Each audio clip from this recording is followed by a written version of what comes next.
피타고라스는 주전 569년경에 그리스 남부 사모스 섬에서 태어났습니다. 선생님이 탈레스였는데요. 이집트 유학을 권고합니다.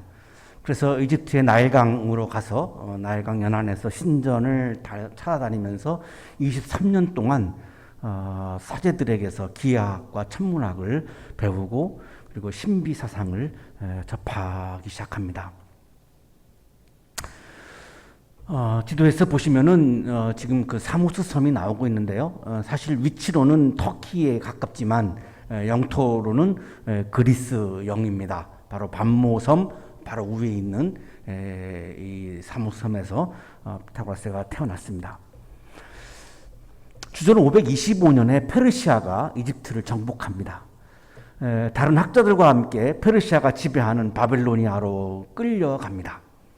바빌로니아에 가서 이제 점성술사들하고 그리고 많은 학자들로부터 12년 동안 방대한 지식을 습득하게 됩니다. 끌려가는 것이 굉장히 힘든 거였지만 사실은 또 12년 동안 굉장히 좋은 공부를 하는 그런 기회가 되기도 했습니다. 40년 만에 고향인 사모섬으로 돌아왔습니다. 그런데 그 당시 폭군인 폴리크라테스가 통치하고 있었고 도저히 생활할 수가 없었습니다. 그래서 이탈리아 남부 크로톤이라고 하는 해양 도시인데요. 바닷가 바로 밀접해 있는 도시입니다. 이 크로톤으로 가서 피타고라스 학교를 세웁니다. 한 300명 정도로 그렇게 추측을 하는데요. 단체로 생활했습니다. 오늘날로 말하면 기숙사 생활 같은 그런 단체 생활하면서 주로 수학, 음악, 천문학, 철학 등을 함께 공부를 합니다. 지금은 이탈리아의 크로토네라고 불리우는 그런 곳입니다. 피타고라스 학교에서 가장 중요한 것은 신과 영적인 세계를 경험하는 것입니다. 피타고라스 학교는 피타고라스 학파라고도 부르는데요. 우리가 알고 있는 것처럼 수학을 학문적으로 연구하는 공동체가 아니고 신앙 공동체였습니다. 이 학교의 목적은 신을 경험하고 영적인 세계를 경험하는 것이 목적입니다. 이것을 하기 위해서 여러 가지 많은 세칙들을 정해가지고 그걸 함께 지키기까지 했습니다.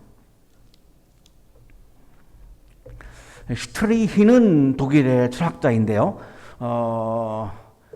이 슈트리히의 이야기입니다. 피타고라스는 이탈리아 남부의 도시인 크로톤에 종교 교단을 하나 설립하여 여기서 교사로 활동했다. 슈트리히는 아예 피타고라스 학파를 그냥 종교 교단이라고 그렇게 부르고 있을 정도로 종교적인 공동체였던 것입니다.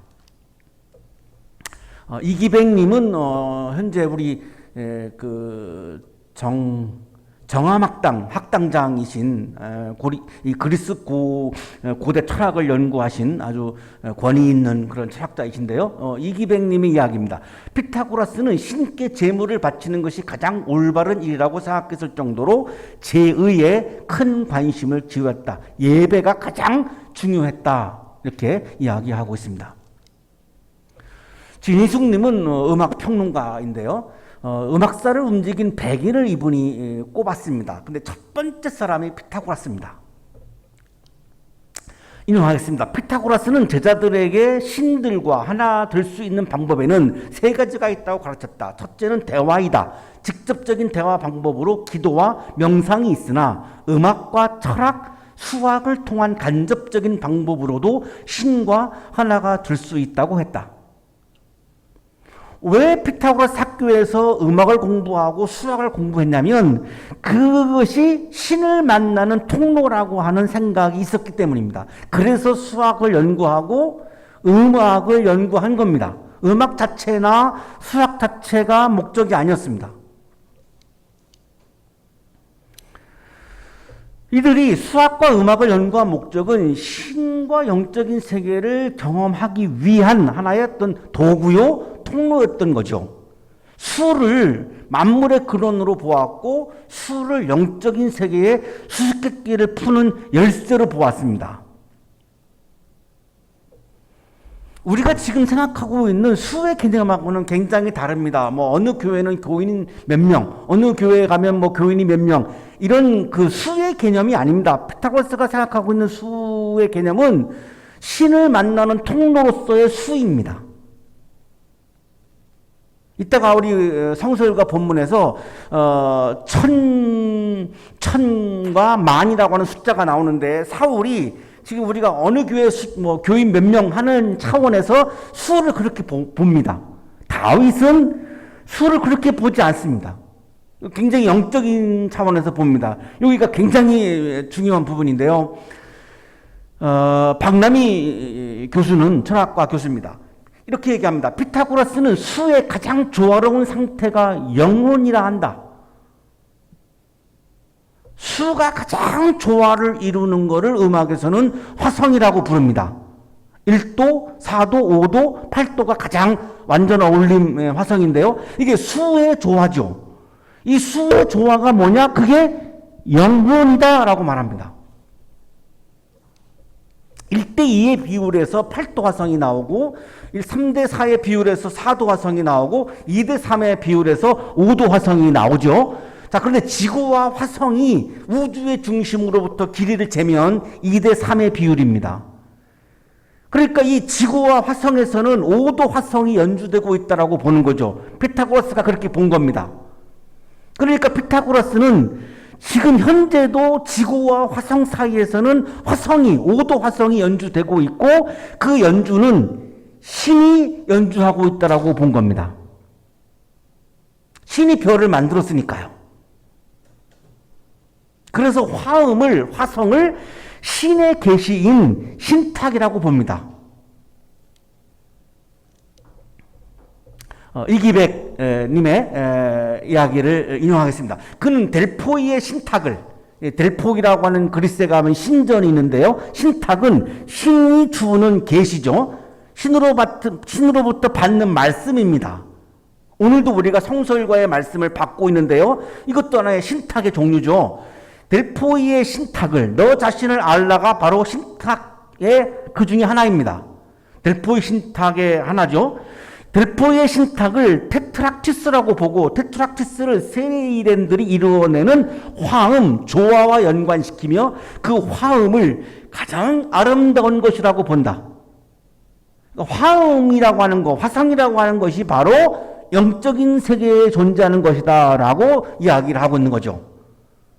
수학과 음악을 피타고라스가 연구했던 목적은 신과 영적인 세계를 경험하기 위한 것이었고, 그 수가 많으면 좋고 적으면은 나쁘고 이런 그런 수의 양의 차원에서 보는 것이 아니라, 수를 영적인 세계의 수수께끼를 풀어서 신을 만나고 영적인 세계를 경험하는 통로로 수를 보았고, 그 수를 가지고 수의 조화가 화성이라고 보았고, 그래서 수학과 음악을 연구해서 신을 만나고 신을 경험하고 영적인 세계를 경험하려고 했던 것입니다.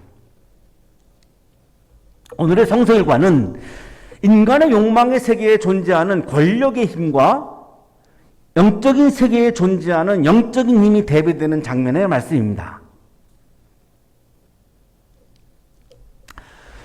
오늘 사무엘상을 함께 묵상하기 위해서 바로 이 전에 좀 전 이해가 필요할 것 같아서 좀 요약을 하려고 합니다. 히브리인들이 이집트에서 430년 동안 노예를 살았습니다. 노예는 하나님의 형상이 아니죠. 하나님의 형상대로 본래 인간은 창조되었는데, 그래서 하나님께서 자유를 주시기 위해서, 하나님의 형상을 회복시키기 위해서 이집트를 시킵니다. 그러나 430년 동안 노예로 살면서 히브리인들은 이집트의 종교와 이집트의 문화, 그리고 노예 의식이 생활화되었습니다. 몸에 밴 거죠. 우리도 일제에 36년간 노예를 살면서 아직도 그 노예의 모습을 버리지 못한 것들이 많습니다. 이게 무서운 겁니다. 그냥 몸에 밴 거죠. 이거를 벗어나지 아니하면 가나안 땅에 가서 이들이 새로운 나라, 하나님의 나라의 시민으로 살 수가 없습니다. 하나님의 형상이 회복될 수 없습니다. 그래서 이집트에서 노예로 살고 있었던 법이 아니라 새로운 나라, 하나님 나라의 법을 주십니다. 그 법의 핵심이 우리가 잘 알고 있는 십계명입니다. 그래서 십계명을 주시면서 이렇게 말씀하신 거죠. 출애굽기 10장 2절에 있는데요. 나는 너희를 이집트 땅 종살이하던 집에서 이끌어낸 주 너의 하나님이다. 이렇게 말씀하시고 십계명을 주십니다. 십계명을 준 이유가 여기에 있다는 거죠. 종살이와 노예에 있다는 거죠. 자, 이들이 이제 가나안 땅에 들어가죠. 가나안 땅에 갔더니 가나안 땅에 이미 나라들이 있죠.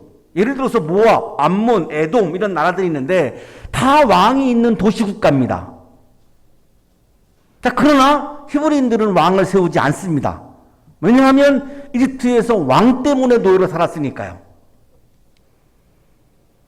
자, 왕을 세우지 않고 이들은 리더는 있어야 되지 않겠습니까? 한 나라가 운영이 되려면 리더가 필요하죠. 그런데 왕은 세우지 않은 겁니다. 왕 때문에 노예 살았으니까.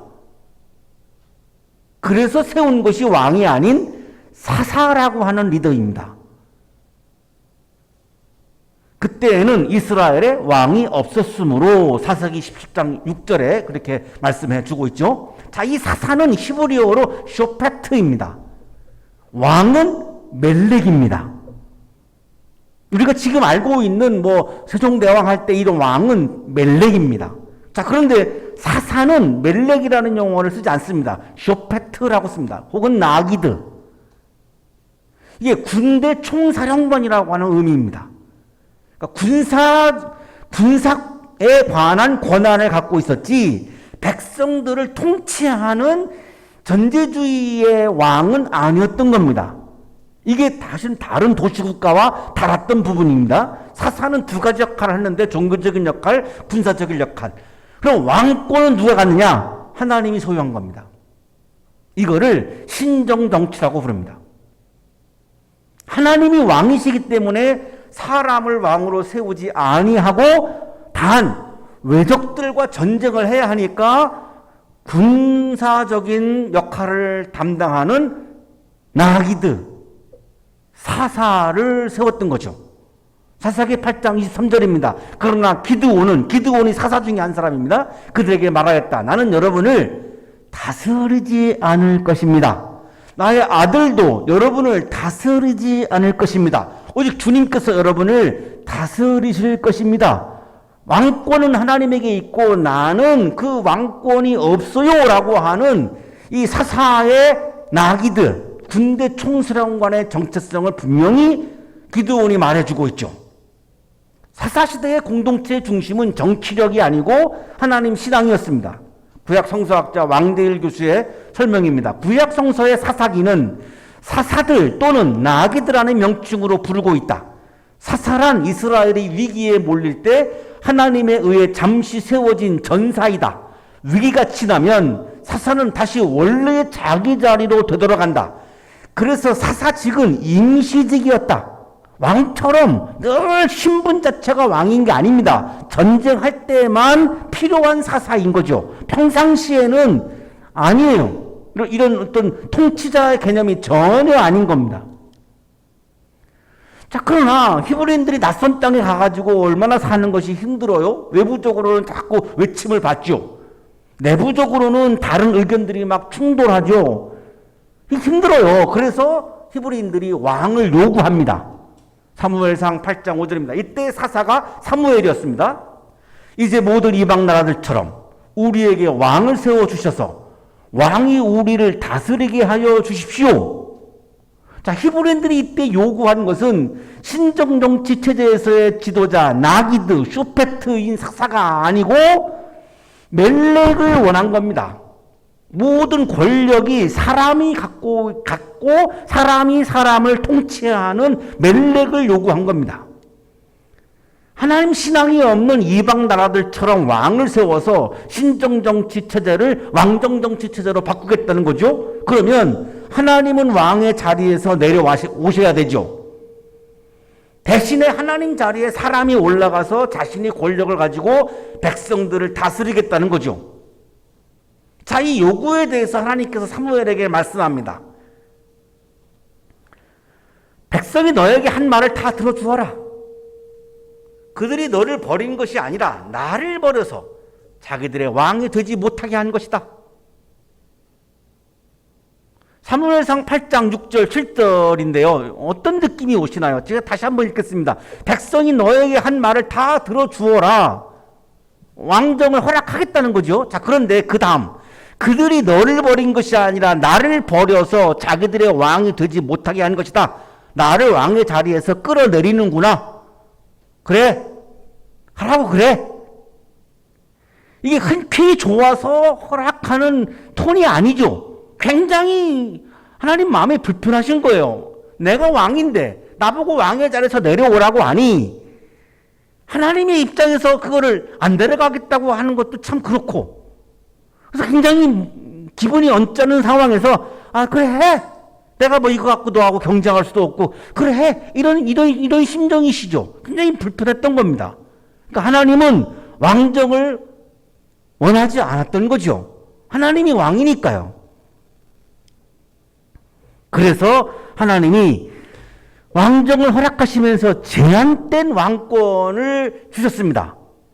이게 내용이 좀 복잡하고 길어서 그냥 짧게 요약을 하겠습니다. 첫째는 예언자가 왕을 임명하고 폐위하게 되어 있습니다. 그 권한을 예언자에게 주어서 왕을 견제하게 하신 거죠. 그래서 지금 안 읽겠습니다만 사무엘상 10장 1절을 읽어보시면 사울 왕을 사무엘이 세우죠. 사무엘이 세웁니다. 예언자가 세웁니다. 나중에 사울 왕이 폐위가 되는데 그때도 예언자가 폐위시킵니다. 이런 견제 장치를 둔 거죠. 두 번째, 왕의 권한에서 군사적인 임무로 제한했습니다. 영도자라고 이제 그렇게 사무엘상 10장 1절에 영도자로 세우셨습니다 이렇게 했잖아요. 이 영도자가 바로 멜렉이 아니라 나기드입니다. 이 나기드는 군대 총수라는 의미합니다.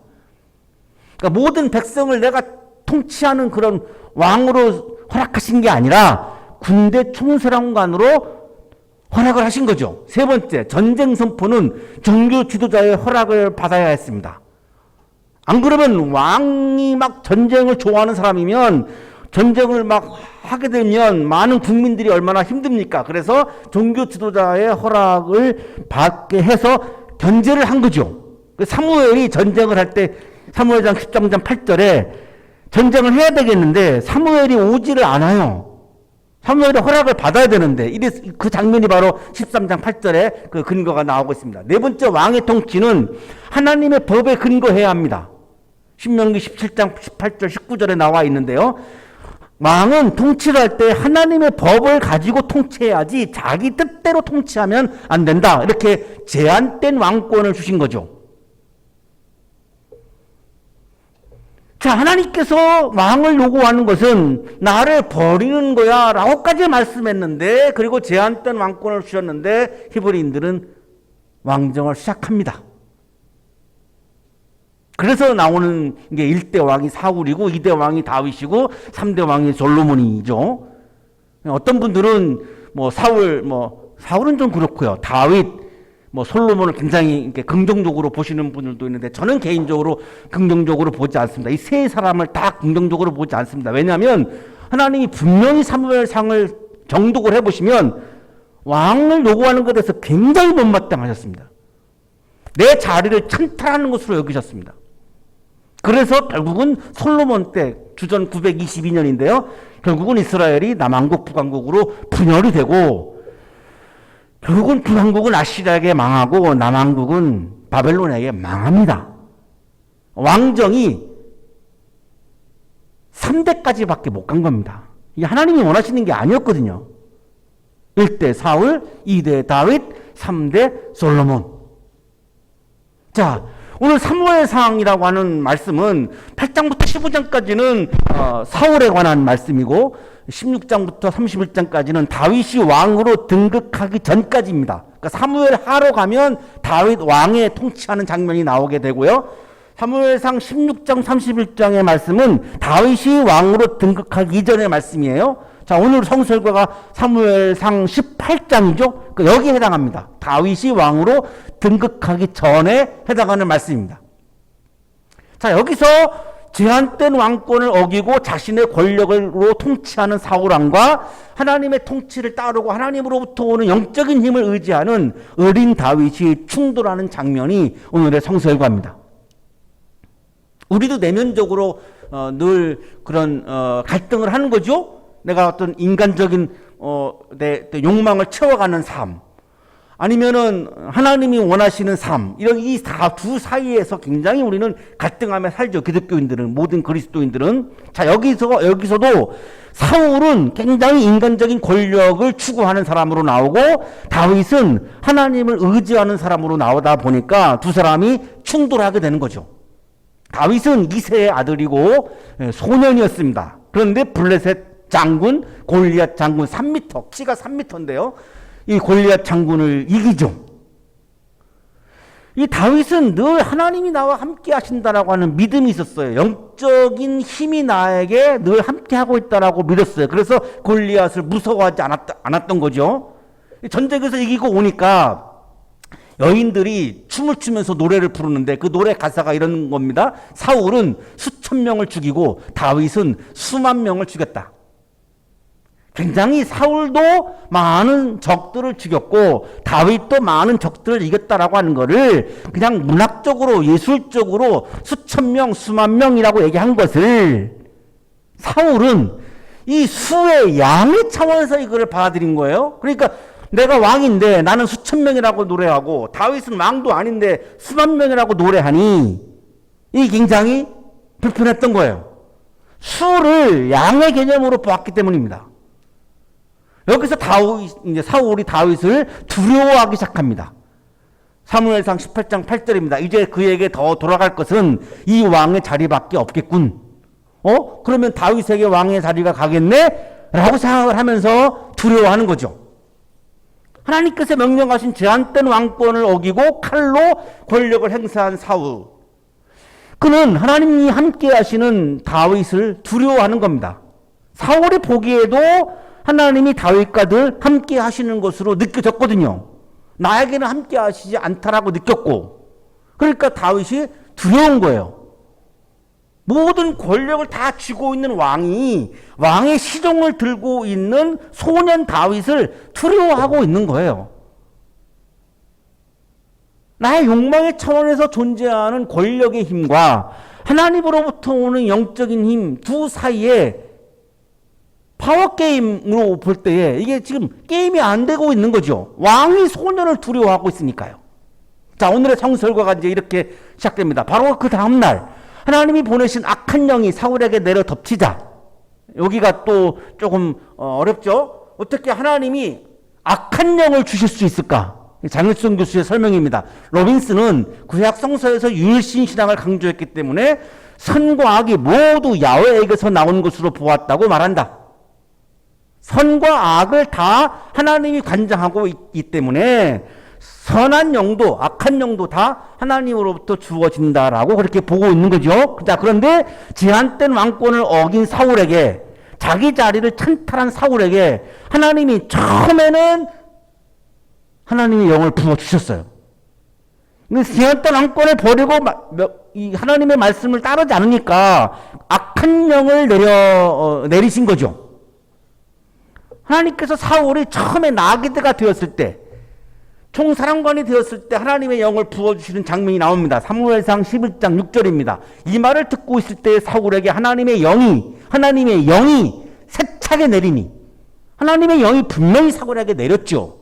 자, 그런데 지금 18장 10절에 와서는 악한 영이 내립니다. 왜? 제한된 왕권을 따르지 않았으니까. 그래서 하나님이 후회합니다. 사울을 왕으로 세운 것을 후회하십니다. 하나님의 뜻을 따라서 왕의 임무를 수행하지 않고 자기 뜻대로 백성들을 다스리고 통치하고 억압하는 이집트의 왕처럼 똑같이 그렇게 하는 그 사울에게 하나님은 악한 영을 보내신 거죠. 사울은 악한 영이 내려오니까 궁궐에서 미친 듯이 헛소리를 막 질러댑니다. 우리가 흔히 말하는 이제 미친 사람의 모습을 보이고 있는 거죠. 근데 이게 처음이 아니에요. 여러 번 그랬거든요. 그때마다 다윗이 옆에서 수금을 탔습니다. 이 수금은 하프, 우리 지금으로 말하면 하프, 옛날 고대 그리스 악기로 말하면 리다에 해당하는 악기인데, 지금 이런 악기입니다. 이런 악기인데 이렇게 손으로 이렇게 튕기는 거죠. 활로 하는 게 아니라 이렇게 손으로 이렇게 튕기는 하프처럼 이렇게 하는 그런 연주하는 악기인데, 다윗이 수금을 굉장히 잘 탔다고 그럽니다. 연주를 굉장히 잘한 거죠. 이 수금을 타면은 악한 영이 사울에게서 떠났습니다. 사무엘상 16장 23절입니다. 그리하여 하나님이 보내신 악한 영이 사울에게 내리면 다윗이 수금을 들고 와서 손으로 탔고 그때마다 사울에게 내린 악한 영이 떠났고 사울은 제정신이 들었다. 그 음악 치료의 원조죠. 이 장면이 음악 치료의 원조를 우리에게 보여주고 있는 장면인데요. 늘 이렇게 해왔기 때문에 이번에도 수금을 탄 거죠, 다윗이. 자, 그런데 사울은 창을 가지고 있었습니다. 이 다윗을 죽이겠다고 창을 던지죠. 그래서 다윗이 2번을 피합니다. 다윗이 잘못한 게 아무것도 없죠. 그냥 악한 영을 좀 나가게 하려고 수금을 연주한 것밖에 없는데 사람들이 자기에게는 수천, 다윗에게는 수만이라고 노래를 부른다고 지금 다윗을 죽이려고 하고 있는 거죠. 사울은 주님께서 자기를 떠나서 다윗과 함께 한다라고 하는 걸 알았고 사울은 다윗을 두려워하게 된 거죠. 창과 권력을 가지고 있는 사울이 약자인 다윗을 두려워하는 이유에 대한 장일성 교수의 설명입니다. 사울이 다윗을 두려워하게 된 신학적 이유를 보여준다. 그것은 야훼가 자기를 떠나 다윗과 함께 계시는 것을 알았기 때문이라는 것이다. 어떻게 왕이 어린 소년을 두려워합니까? 그만큼 하나님이 함께해서 영적인 힘을 가지고 있는 그 다윗을 두려워했다는 거죠. 영적인 힘이 그렇게 파워풀하다라고 하는 거죠.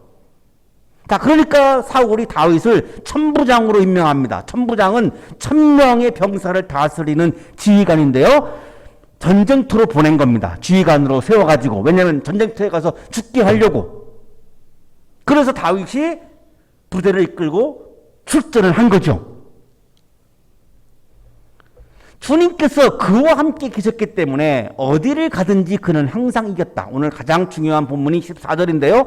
주님께서 그와 함께 계셨기 때문에 주님이 하나님이 늘 다윗과 함께 계셔서 영적인 힘을 부어주셨기 때문에 전쟁터에서 어디를 가든지 늘 다윗은 이겼다라고 하는 겁니다.